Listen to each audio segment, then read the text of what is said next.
ഈ വഴി ഇപ്പൊ ഇങ്ങോട്ട് പോര്. എന്ത്?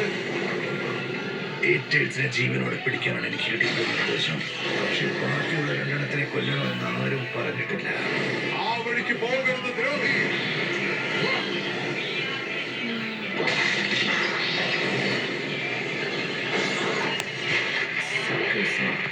ഇപ്പൊ കിട്ടിയത് എനിക്ക് നിന്നെ. അങ്ങനെ എന്റെ ചക്ര കിട്ടില്ല, നിനക്ക് തന്നെ. ജീവിച്ചിരിക്കുന്ന ബാക്കിന്റെ അർത്ഥം ശരിക്കും ഉൾക്കൊള്ളുന്നത് തന്നെയാണ്. നീ ജോലി ഭാഗം മാത്രം പെയിന്റ് ലിസ്റ്റാക്കിയ കിട്ടിയെന്നായിരുന്നു. കൊള്ളാം.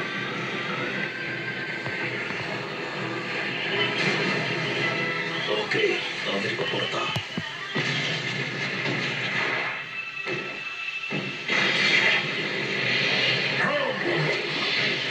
നിനക്ക് വീട്ടിലും വിഷമുണ്ടെന്ന് തോന്നുന്നു. അപ്പൊ നിന്റെ കാറ്റ് പോയി തുടങ്ങുവാണോ? നിനക്ക് വേറെ സൂത്രം പ്രയോഗിക്കുമായിരുന്നു. ഇതിപ്പോ നമ്മുടെ ശരീരം ടച്ച് ചെയ്യുന്നിടത്തോളം നിന്റെ ചക്രയെല്ലാം ഞാൻ വലിച്ചെടുത്തുകൊണ്ടേയിരിക്കും. സമയം അടക്കി സന്തോഷമാകുന്നത് എനിക്ക് ഫീൽ ചെയ്യാൻ പറ്റുന്നുണ്ട്. അവനവൻ ഇഷ്ടപ്പെട്ട ചക്ര ആദ്യമായി കണ്ടെത്തിയിരിക്കുകയാണ്. ഇരയെ ജീവനോടെ പിടിക്കുന്നത് എന്റെ അത്ര മിടുക്ക കട്ട് സ്കീൽ വേറെ ആർക്കും തന്നെയില്ല. ഈ വാട്ടർ പ്രിസൺ ഷാർട്ട് ഡാൻസ് ജുട്സോ നിന്റെ അവസാനത്തെ ചക്രയും വലിച്ചെടുക്കും.